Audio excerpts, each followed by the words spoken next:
My girlfriend told me, I'm pregnant, but there's a chance it isn't yours. I stayed calm and replied, that's okay. The words barely left my lips before the room felt heavier, like the walls themselves were leaning in to witness the betrayal. I watched her fingers tremble against the countertop, the pale morning light glinting off the coffee mug she'd dropped in shock. Her eyes, wide and guilty, avoided mine, darting to the floor as if it could swallow her secret whole. I could hear the faint hum of traffic outside, indifferent to the storm inside. Her parents hovered in the doorway, their expressions frozen between disbelief and outrage, mouths opening and closing like fish in shallow water. I said nothing, not yet. My silence was deliberate, heavy, patient, a quiet storm gathering, before the reckoning that would leave them speechless. I've always been the quiet one, the one people underestimate until it's too late.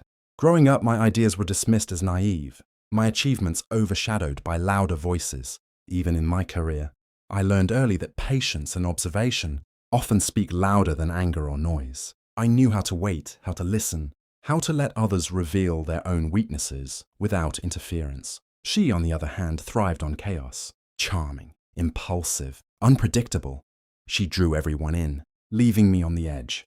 Always cautious, always calculating. I loved her anyway, not because she was perfect, but because I saw the moments she didn't show anyone else. The cracks behind the laughter, the hesitation behind the confidence. Yet even I had limits. I had believed in trust, in honesty, and in the quiet respect that comes from shared loyalty. And when she dropped that bomb about the pregnancy and her uncertainty, it wasn't just betrayal. It was a dismissal of everything I had built quietly around us.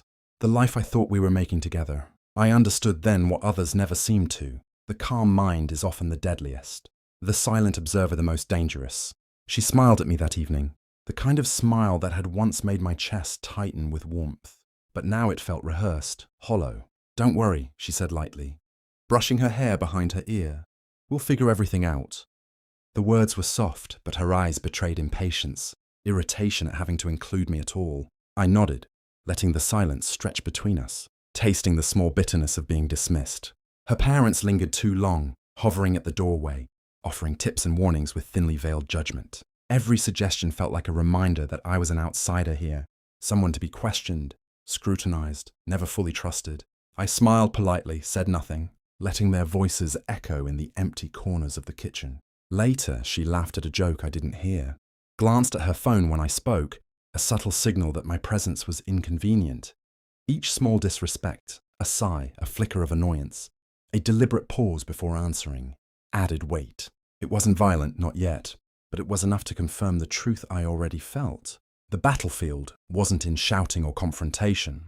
It was in silence, observation, and patience, and I would win it quietly. The moment came quietly, as all truths do. I was staring at her laughter from across the room, watching her charm the people around her, and suddenly it wasn't funny anymore. Not the jokes, not the excuses, not the flickers of doubt she had cast toward me for weeks. Enough. Patience had its limits, and mine had been reached. Not in anger, but in clarity. I rose, carefully, deliberately, feeling the weight of my own calm settle over me. There was no dramatic confrontation, no raised voice. I simply reached for the phone, called the clinic, and arranged the DNA test. Then I contacted my lawyer, concise and professional, leaving no room for argument or evasion. Every step was measured, every word controlled. Watching her realize, slowly, that I wasn't going to plead, beg, or crumble. It was the first victory, not the kind that comes with cheers or applause, but the quiet, undeniable shift in the room's energy. Her parents exchanged glances, the disbelief growing, but I said nothing. My silence carried more weight than any outburst. In that stillness, I understood something crucial. Sometimes the most powerful response is the one delivered without drama, with quiet certainty. I spent the next few days in deliberate preparation. Every move was calculated, every contact deliberate. I reviewed the legal framework, consulted my lawyer on paternity rights, and ensured every communication, texts, emails, calls was documented. There was no rush, no desperation. Timing was everything. I scheduled the DNA test at a private clinic, choosing a location that guaranteed confidentiality, knowing the results would speak louder than any argument. Meanwhile, I quietly reviewed our shared finances and agreements, making mental notes of leverage points and potential vulnerabilities, not to exploit recklessly, but to ensure nothing could be twisted against me. I observed her interactions with her parents, noting the subtle power shifts, the micro-expressions of guilt, the way she hesitated when speaking about options. Each detail was a piece of the puzzle, each pause a confirmation of her underestimation. By the end of the week, everything was in place. Documents prepared, appointments scheduled, and my own demeanor unshakable. Calm, patient, and unassuming. I appeared the same as always, yet behind the measured smile, a quiet certainty had taken root. The outcome would not be decided by emotion, by pleading, or by chaos. It would be decided by strategy, evidence, and the subtle art of silent revenge. The day the results arrived, I didn't rush. I placed the envelope on the kitchen table and waited. She entered, coffee in hand, unaware that the calm she had grown used to was now a cage around her truth. Her parents hovered nearby, their eyes flicking between us. Sensing tension they couldn't yet name, I slid the envelope toward her, maintaining perfect composure. Her hand trembled as she picked it up, the silence stretching. I didn't speak. My stillness was heavier than any accusation. She glanced at the numbers, then at me, and I saw it. Disbelief, panic, the realization that her carefully constructed narrative had crumbled. Her parents' mouths opened and closed, silent, helpless. For once, I didn't have to explain, justify, or argue. The evidence did it all. Every smirk, every hesitation, every small dismissal she had thrown my way. The quiet patience I had cultivated now paid in full. I leaned back, feeling a calm satisfaction that wasn't cruel, just deserved. The room vibrated with the weight of truth, and I let it linger. Victory wasn't loud, but it was unmistakable. In that silence, the balance had shifted entirely, and I finally allowed myself to breathe. The room didn't explode in anger or tears. It settled into a stunned, suffocating silence. Her parents sank into the chairs, faces pale, hands gripping the edges as if holding onto some fragment of control. Their judgment, their subtle warnings, all dissolved in the weight of undeniable truth.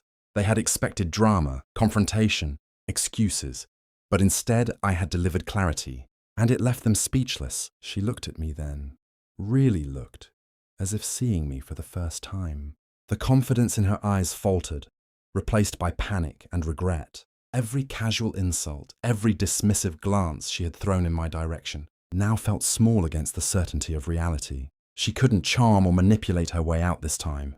I felt a quiet shift within myself too. The betrayal had cut deep, but patience, strategy, and calm had restored something far more valuable. My self-respect. I hadn't needed to shout, plead, or beg. I had preserved my dignity while exposing the truth. This is why it matters. Life doesn't always reward noise or rage. Sometimes the real power lies in silence, in measured action, in letting the truth and your own restraint speak louder than anyone's lies. In the quiet aftermath, I felt a weight lift I hadn't realized I was carrying. The storm of betrayal, doubt, and unspoken disrespect had passed, leaving only clarity and calm. I had learned that patience isn't weakness, it is strategy, and that silence can wield more power than the loudest argument. Her parents no longer glanced at me with suspicion. Their disbelief had transformed into cautious respect, though unspoken. She, meanwhile, retreated into the consequences of her choices, learning that charm and deception only carry someone so far. I watched without bitterness, observing the natural balance of accountability and consequence unfold. Looking forward, I knew I could rebuild what mattered. Trust in myself, dignity in my actions, and control over the narrative of my own life. I didn't need revenge to define me. It was merely a tool to restore fairness. And in the end, the lesson remained. Calm observation, careful planning, and unwavering self-respect always outlast chaos and deceit. I poured my coffee, looked out the window at the quiet street, and for the first time in weeks, I smiled, not because I had won, but because I had finally walked away whole, and that was more than enough.